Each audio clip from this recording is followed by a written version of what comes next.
Assalamualaikum warahmatullahi wabarakatuh. Teman-teman semua, sebelum saya lanjut videonya, saya tidak akan lupa untuk mendoakan teman-teman semua, karena doa yang berulang-ulang itu doa yang akan terkabulkan teman-teman. Nah, oleh karena itu, mudah-mudahan kita semua mulai hari ini dan seterusnya selalu ada dalam lindungan yang maha kuasa, diberi kesehatan, dilancarkan rezeki, serta digampangkan dalam segala hal urusan. Amin. Baiklah, untuk mempersingkat waktu agar video ini tidak terlalu panjang durasinya, kita langsung saja simak videonya bareng-bareng. Sahabat-sahabat semua, kembali lagi di channel kami, channel yang selalu setia menemani kalian dalam keadaan suka maupun duka. Di video kali ini, Mimin menyajikan sebuah video untuk kalian tentang kemenangan Timnas Indonesia melawan Yordania dan reaksi orang Malaysia terhadap timnas kesayangannya yang selalu dikalahkan lawan dalam setiap pertandingan. Tim Garuda Muda Indonesia telah mengeluarkan skill yang sangat luar biasa dalam melawan Yordania. Betul. Garuda Muda melibas Yordania dengan tanpa ampun, sehingga timnas Indonesia lolos melaju ke Piala Asia selanjutnya. Bagaimana reaksi Malaysia, yang selalu anggap remeh timnas Indonesia, setelah Indonesia kalahkan Yordania 4-1? Inilah cuplikan videonya, tonton sampai selesai agar kalian dapat menguasai kolom komentar, dan tidak salah paham. Pemirsa, dimanapun Anda berada dari seluruh penjuru Nusantara dan juga Garuda dapat terbang tinggi dalam pagelaran AFC Under-23 Asian Cup Qatar 2024. Dan inilah starting line up yang diturunkan oleh Yordania dengan head coach Abdallah Abu Zema. Ya, sebuah formasi 4-4-2 cerita. Dan inilah formasi yang diturunkan oleh Sintayong. Menjaga gawang tentunya masih ada Hernando Ari, kokoh mengawal dengan menghalau salah satu tendangan penalti yang dilakukan oleh pemain Australia. Ya, dengan formasi 3-4-3 kembali memainkan Hernando Ari sebagai penjaga gawang, Nathan Chuaon, Rizky Ridho, Muhammad Ferrari bisa saling bergantian. Bergerak cepat, bereaksi terhadap challenge dan memberikan penalti bagi Indonesia U23. Gangguan dari belakang, kontak tercipta Amer Rasef tadi yang menghadang strike untuk bisa melepaskan tendangan. Dia pun terjadi. Rafael Struijk seolah mengulang momen di Piala Asia tim senior. Dia dijatuhkan oleh pemain belakang timnas Vietnam saat itu, tapi kali ini giliran timnas U23 Yordania harus menghentikan secara paksa, di mana Rafael Struijk sudah bersiap melakukan eksekusi tembakan, dan ini adalah penalti yang sangat dan harus dimanfaatkan oleh Indonesia. Tiga upaya sepakan Marcelino Ferdinand tidak menunjukkan kegusaran, tanpa rasa takut, berani cetak gol dengan luar biasa. Marcelino memberikan keunggulan bagi Garuda Muda atas Yordania di laga istimewa yang disajikan oleh Witan Sulaiman. Sekalipun Alisson Becker di gawang Yordania, dia tidak akan mampu menggapai bola yang ditaruh begitu indah di pocket yang gagal untuk digapai sang penjaga gawang Ahmad Juwaidi. Witan yang sejak awal persaingan menjadi bintang yang tampil luar biasa. Sinarnya kali ini begitu terang untuk memberikan keunggulan gol kedua bagi Garuda Muda yang terus terbang tinggi di Qatar dan berupaya lolos dari persaingan grup A. Gol yang begitu sensasional, 2-0 Indonesia unggul. Pressing kaki kiri sempurna dilepaskan oleh pemain asal Palu, Sulawesi Tengah ini, dan umpan yang brilian dari Rizky Ridho, satu sentuhan magis yang membuat gol kedua bisa didapatkan oleh Indonesia. Ini adalah suatu hal yang sangat menguntungkan, membuat Indonesia akan lebih nyaman melanjutkan plan dan strategi di laga ini. Indonesia, Garuda terbang di atas Bin Khalifa Stadium dengan begitu luar biasa. Umpan terobosan cepat, arahkan pada Arhan. Di tengah kosong Marcelino Ferdinand. Ada Marcelino Ferdinand kan? Oh, Marcelino Ferdinand mencetak gol kedua untuk dirinya dan ketiga buat Indonesia untuk bisa mengungguli sementara Jordania dengan skor 3-0 di babak penyisihan grup A Piala Asia di bawah usia 23 tahun, skor 3-0 untuk Wembley. Yordania untuk akan melemparkan bola ke gawang dan pada dalam akan pertama itu saja cari target di depan gawang dari Jordania. Arham Pratama meluncur di depan gawang.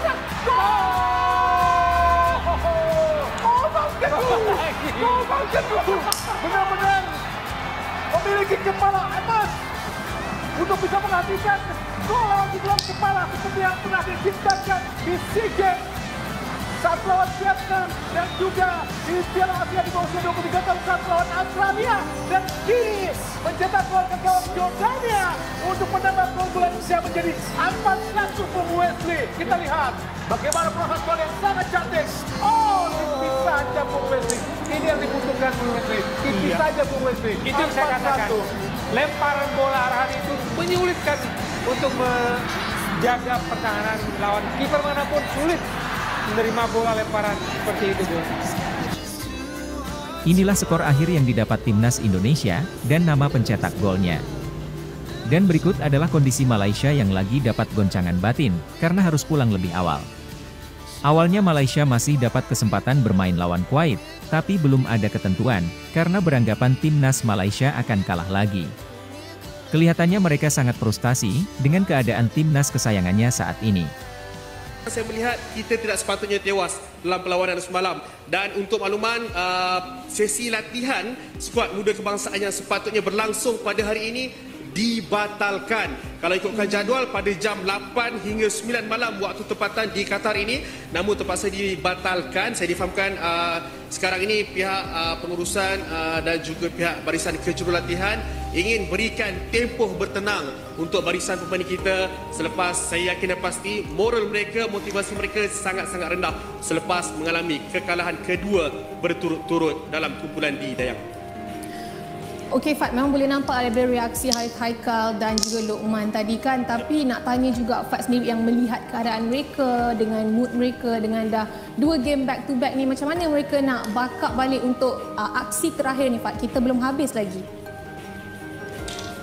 Kalau ditanyakan kepada saya ketika di laluan mix zone di mana petugas media tunggu untuk ketibaan barisan pemain selepas perlawanan, kesemua pemain kita, Fariha, menunjukkan reaksi kekecewaan yang teramat sangat, dan mereka memohon maaf kepada saya, kebanyakan daripada mereka disebabkan tak boleh untuk ditemu bual sebab tak tahu nak cakap apa selepas tewas pada Vietnam semalam. Dan seperti mana diperkatakanlah oleh kapten pasukan kita, kapten kedua pasukan kita iaitu Harith Haikal Adam Afkar, pasukan pada selepas tewas semalam agak down dalam dressing room, dan saya kira hampir setengah jam juga saya menanti untuk barisan skuad kita keluar daripada bilik persalinan dan naik ke bas, sehingga kan petugas-petugas di stadium antarabangsa Khalifah juga lama untuk menunggu kehadiran ataupun kepulangan skuad muda kebangsaan kita semalam. Dan dari segi motivasi, saya kira itu merupakan antara aspek penting yang perlu dititik beratkan dan difokuskan oleh barisan kejurulatihan menjelang aksi terakhir berdepan Kuwait, yang saya kira misi maruah Malaysia di pentas Piala Asia bawah 23 tahun pada kali ini. Komentar-komentar dari fans sepak bola Malaysia. Rajin sedekah penalti. Malaysia lawan Kuwait pun belum tentu bisa menang. Gaji 15.000 sampai 50.000 sebulan, tapi tidak ada semangat negara, memalukan. Balik dan bubarkan tim, buat tim yang baru dan 100% pemain yang baru. Harimau sudah hampir pupus, jadi gantilah. Sudah tidak relevan penggunaan harimau Malaya, tidak memberi dampak sedikit pun. Pemain naturalisasi jahanam, lokal pun jahanam, baik main congkak sajalah. Buang-buang duit saja, lebih baik beri dana kepada olahraga seperti bersepeda, hoki, dan layar. 3 olahraga ini sudah level dunia. Boleh dicoba tukar nama menjadi tapir. Tukarlah nama harimau itu, rasanya sudah tidak sesuai digunakan. Letaklah apa-apa, tapirkah, terenggalingkah? Tidak segagah nama harimau. Baiknya tukar nama saja. Sebelum balik, jangan lupa shopping besar-besaran. Minyak wangi banyak di sana. Menang shopping pun jadilah. Pemain Malaysia kena belajar lagi cara main bola. Mayoritas saya tengok masih tidak pandai main bola. Harimau Malaysia tidak kalah, cuman kemenangan kami yang tertunda. Boleh. Penalti itu amalan yang mulia. Pergi untuk jadi lauk. Ini kumpulan maut, sebab itu skuad negara balik lebih awal. Kebodohan FAM karena habiskan duit untuk latih coach kelas C atau D dan tidak tahu apa-apa tentang bola sepak. Seronok tengok Indonesia laju U23 mereka, kita pula masih ditakuk lama masing-masing dalam kawasan sendiri. Dapat jalan-jalan, makan angin sambil habiskan duit pembayar cukai. Oke lah tuh.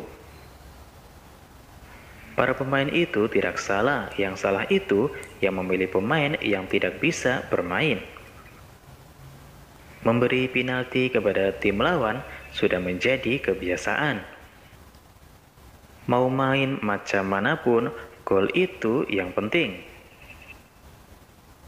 Arena bola sepak Malaysia menuju kegelapan. Sepak bola adalah pemborosan nyata. 10 tahun ini berapa biaya sepak bola, dan dalam 10 tahun ini apa yang telah dicapai tim sepak bola? Nah, itulah tadi video tentang kemenangan Timnas Indonesia dan reaksi para pendukung Timnas Harimau Malaya. Bagaimana menurut Anda tentang ini? Jika ada pendapat lain, silahkan kasih tahu Mimin lewat kolom komentar. Terima kasih dan sampai jumpa di video yang akan datang. Nah, itulah tadi videonya teman-teman. Bagaimana menurut kalian tentang video ini? Saya berharap sekali pendapat kalian tentang video ini. Silahkan ditulis di kolom komentar ya. Dari saya dicukupkan sampai di sini dulu.